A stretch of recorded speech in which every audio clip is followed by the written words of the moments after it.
Hello, welcome back to the Board Games 4K YouTube channel, and this is a channel where we give you reviews, playthroughs, unboxings, and we generally talk a load of bollocks about tabletop gaming in general. And in this video we're going to be talking about a game that is linked to a very popular TV show. We're going to be talking about Spartacus, a game of blood and treachery, and in this game you'll be trying to stab your opponents in the back, trying to boost your chances of kicking their arses in a Primus event at the end of the round. And in this video we're going to be giving you a very brief overview of the rules. We'll be telling you what we do like, what we don't like, and then we'll come back and we'll tell you whether or not Spartacus, a game of blood and treachery, is still worth playing today and in the future. So remember, if you're new here, then please consider subscribing to this channel. Leave a comment in that section down below, and we'll see you after this.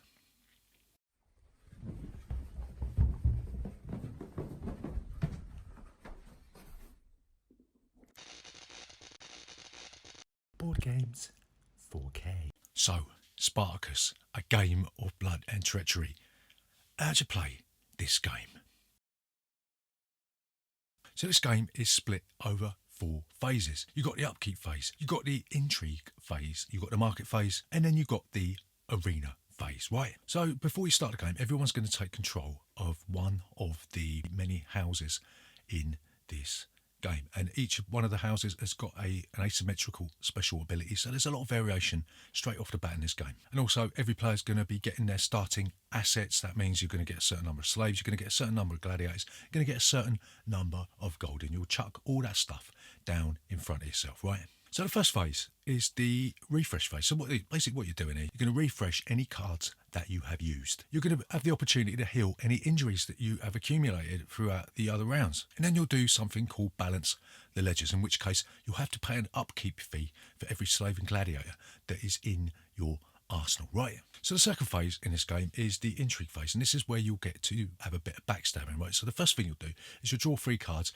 and after that, in turn order, you'll get the opportunity to play some of your intrigue cards. These things, right? So there's a few different types of intrigue cards. There are schemes where you can target a certain player or do certain things. You've got reactions, which are the red cards, which can counter the effects of a scheme, and then you've got guard cards, which will help you also foil a scheme, right? So some of the cards that are available in the intrigue deck are party favours. You can target a dominus, and you may discard a gladiator or a slave to gain 1 influence, right? You've got the reaction card, submit to your betters, play during the auction. After bids are revealed, target dominus must reduce their gold by 2. And also guard cards, they allow you to discard the card, then roll the dice. If you roll a 4 to 6, you foil the scheme, and if you don't, then you fail. So yeah, those are some of the examples of some of the intrigue cards that are available in this game. So also in the intrigue phase, you'll be able to use your house special ability, and you'll also be able to use the special ability of the gladiators that you've got at your disposal. So the next phase is a market phase. This is where you get to buy and sell any of your stuff, right? So the first thing you can do is you can buy, sell, or trade assets with other players or the bank, and then you'll just basically get the cash for them, and you'll put the cash in front of you, right? So the next portion of the market phase is the auction. You'll draw a certain number of market cards, and these will go up for bidding. So you just bid, whoever wins the bids will get the stuff. But you've got to remember that if you get a slave or a gladiator, then that's going to cost you money in the upkeep phase, right? So the next thing you'll do is you will bid to host the arena, and the winning bidder hosts the arena in the next phase. So once you've dealt with the market phase, you'll move on to the arena phase, and this is where you'll get your little miniature and you'll put them on the board and you'll have a little scrap, right? So the first thing that happens is the host will get 1 influence for hosting the arena, because it costs lots of time and money. So the next thing that will happen, the host will invite 2 players to the arena. You'll move on to the tribute section of this, where you'll get paid for any favour or champion tokens that are on your gladiators that are taking part in a punch up. Then everyone will bid on who they think's gonna win or get their head cut off or any sort of thing, or get beaten up. So you'll place your bets on the corners of the board, and then you'll have a bit of a tear up on the arena. So the way that combat works is really simple. You've got a certain amount of attack dice, a certain amount of defense dice. You'll roll those dice, and then what you'll do, you'll line up all the dice in order. So a wound will occur when an attack die is higher than the defense dice. So all you do is you'll line them all up, and then you'll look and say if you rolled a 6 on the attack and the highest defense is a 4, then that 6 will do 1 wound, right? So once one of the combatants is dead, then the winner will receive a favour token, and then everyone will collect all their bets, and then you'll start the round again. So you'll keep doing this, you'll keep doing this, you'll keep doing this until one player has reached 12 influence at the end of any phase, and that player who's got 12 influence will be the winner of Spartacus, a game of blood and treachery. So what do we like about Spartacus, a game of blood and treachery? So the first thing that we really like about this game is the asymmetrical nature of the houses. They've all got different special abilities. For example, House Verinius, they've got a special rule where once per intrigue phase, they may demand support for a scheme from a single dominus, but it will take 1 influence for that dominus to decline, right? And also they got the Praetor of Rome, exhaust 3 guards to take a guard from the discard pile, place as an exhausted asset. They may be used multiple times during your intrigue turn. So all of these dominuses are asymmetrical. They all add different flavours to the game, and it's a super thing. So the second thing that we really like about Spartacus, a game of blood and treachery, we're just going to call it Spartacus from now on, is the simple but effective nature of the combat. You're just going to be rolling dice. You're going to be equipping your gladiator with all the gear that you can muster, and you'll be rolling a few dice. You'll be matching them up, and then you'll move on to the next round. And it doesn't get bogged down in these complexities of where it hit, who did what damage when, and whatever. It's just a case of rolling a few dice, having a quick simple punch up, seeing who won, and then moving on to the next phase. Lovely. So the next thing, the third thing that we like about this game is the fact that it's one of the very few games today that is willing to take risks with the content. And okay, the TV show was quite brutal and graphic in nature, and they've tried to take those portions of the TV show and transplant them into this game. I'm not going to go into the offending intrigue cards, but it does cause a little bit of a giggle, and it does anchor the game into its TV IP theme, right? And if you're not into all that sort of stuff, if you're not into Jupiter's cock, then you can take the cards out. And when we play this with my mum, we definitely take those sort of cards out of the game. So the next thing that we really like about this game is it's got a bit of everything. It's got a sort of sense of deck building where you're trying to get these gladiators into your hands so you can play them, right? It's got the market phase where you can buy stuff.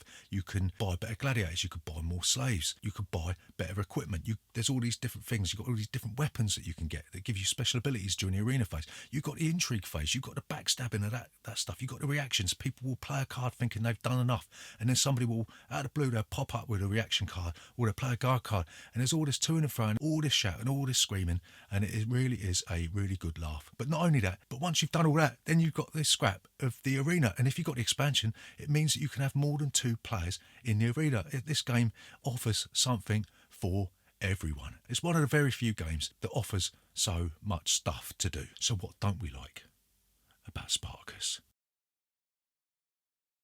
So the first thing that we don't like about Spartacus, a game of blood and treachery, is that the arena combat can be a little bit lackluster, and it may be the case that you may see the scene out of the life of Brian play itself out in this game. You might have one person running around the arena and the other person chasing it, and you just can't get those 2 people to have a scrap. So if you're going to play this game, you've got to say from the outset that if you do go into the arena, it's got to be so you're going to go in there and have a right old punch up. You're not just going to be running around chasing one another, worried about whether or not you're going to stub your toe on an upturned D4, you know what I mean? So the second thing that we don't like about this game is that the expansion is absolutely essential if you're going to want to play this game with 8 more players, and you're going to want to open up the arena combat to the Primus event where you can have more than 1 players. And the problem with that is that the expansion, or both expansions, the Shadow of the Wolf, I think, and there's another one, they're out of print. They're going for silly money. The fact that the expansions are out of print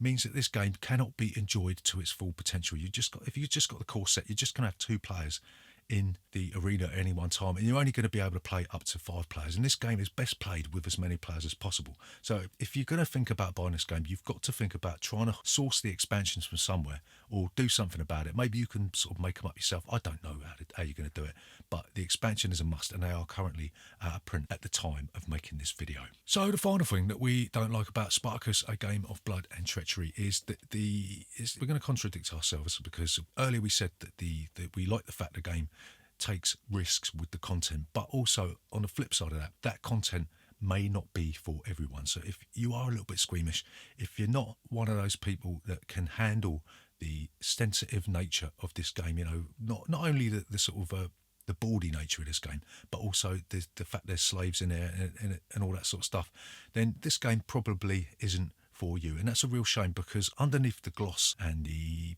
provocation that this game sort of tries to sort of prod you a little bit, then there is really a real solid game here. And it's a real shame that if you cannot get over the fact that this game does like to prod you a little bit, then that's a bummer. So to summarise, is Spartacus worth your time and effort several years after it was first released? And we're going to say yes, absolutely. This is one of our favourite thematic games. We're a bit worried when we took this one on, because history does tell us that games linked to TV shows or intellectual property generally tend to be a load of crap, right? But this game bucks that trend. It set a new standard in how companies should approach these sorts of themes and these sorts of TV shows. It does take risks with the content, but that's to be expected, because the TV show took risks with its content. But you can take the cards out if you don't like it. Again, if you are squeamish and you don't like the blood and all the backstabbing and all that, don't play this game. But the wonderful take that element, coupled with the ability to upgrade your stuff, and you got that real good sense of progression, culminating in a lovely punch up, especially if you've got the expansion, means this game is going to get 5 stars. We love Spartacus. It's always a blast to play. The more the merrier. If you can get the expansion and get 6 players involved in this, it might take a little bit longer, but it's absolutely worth it. Spartacus, a game of blood and treachery, is a fantastically implemented game that takes full advantage of its source material. And that's Spartacus, a game of blood and treachery. Remember, if you're new here, please consider subscribing to this channel. Leave a comment in that section down below. If you made it this far, give us a thumbs up, and we will see you next time.